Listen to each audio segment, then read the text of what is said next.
नमस्कार प्यारे दोस्तों, आज हम इस वीडियो में शारीरिक शिक्षा के इतिहास के बारे में चर्चा करेंगे। इसकी क्या संरचना रही और इसका किस तरह से किस किस देश में क्या क्या इतिहास रहा, इसके बारे में विस्तृत चर्चा करेंगे। सबसे पहले हम देखते हैं इसकी संरचना क्या है।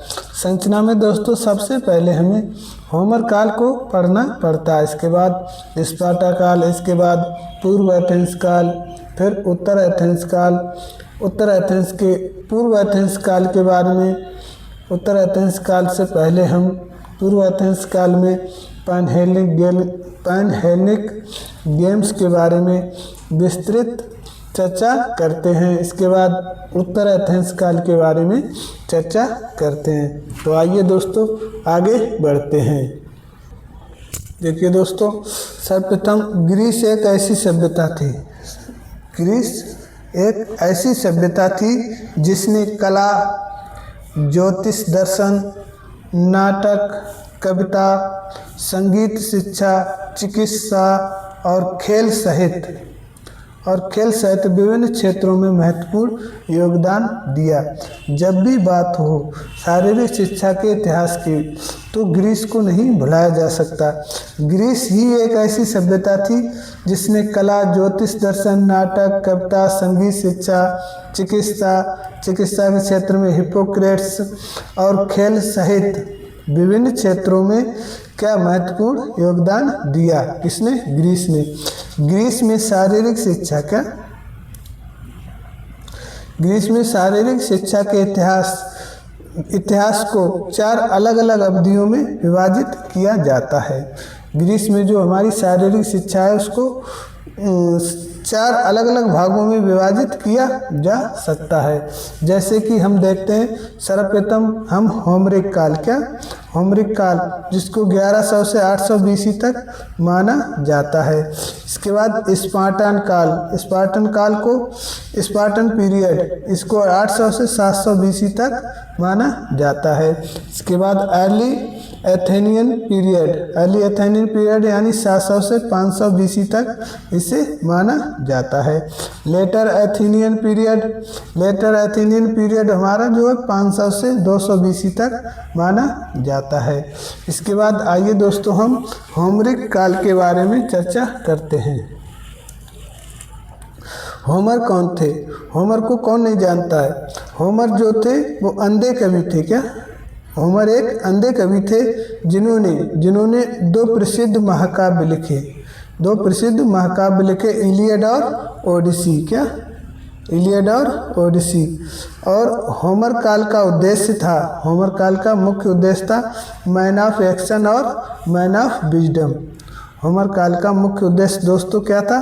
मैन ऑफ एक्शन और मैन ऑफ विजडम, यानी व्यक्ति को किसमें? एक्शन यानी क्रियाओं में संलग्न रहना और व्यक्ति को बुद्धिमान होना चाहिए। ठीक है।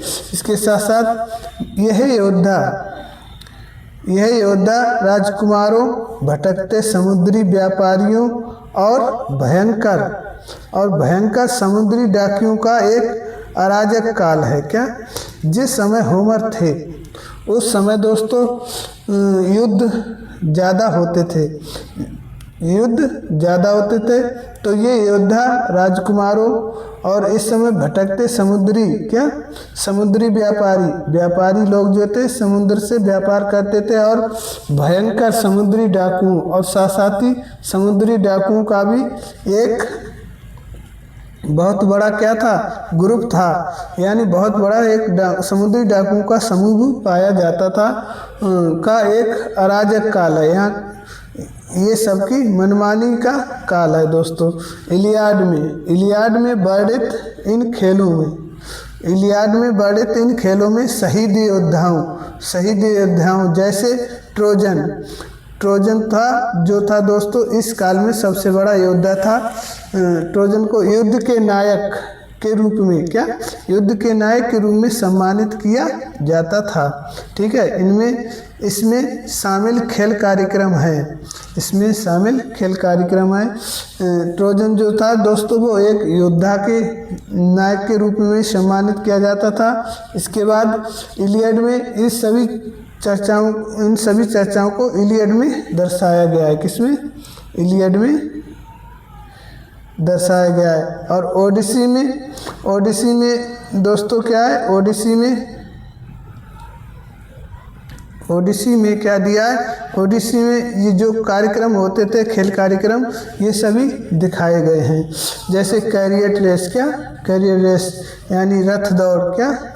अब उस समय जो मौजूद थी उसी से ही मनोरंजन होता था, यानी कैरियर रेस दौड़, बॉक्सिंग, ठीक है, कुश्ती, पैदल दौड़, डिस्कस थ्रो और जेवलिन थ्रो, निशानेबाजी, ये उस समय के प्रमुख खेल थे। उस समय आधुनिक सभ्यता तो थी नहीं जो यंत्रों के द्वारा ज़्यादा से ज़्यादा खेल हो सकते थे, लेकिन उस समय जो मौजूद थी ये मुख्य खेल क्रियाएं थी। कौन कौन सी? रथ दौड़ होता था, बॉक्सिंग होती थी, इसमें भी कोई खर्चा नहीं था, कुश्ती होती थी, पैदल दौड़ होती थी, डिस्कस थ्रो भी होती थी, जेवलिन, भाला तो शिकार खेलने के लिए यूज करते ही थे, तो जेवलिन थ्रो, और इसके साथ साथ ही शिकार करने के लिए निशानेबाजी आदि, ये मुख्य क्रियाएं उस समय होती थी। किस समय दोस्तों? होमर काल में। इस समय फ्यूनरल गेम भी होते थे। क्या? फ्यूनरल गेम भी होते थे।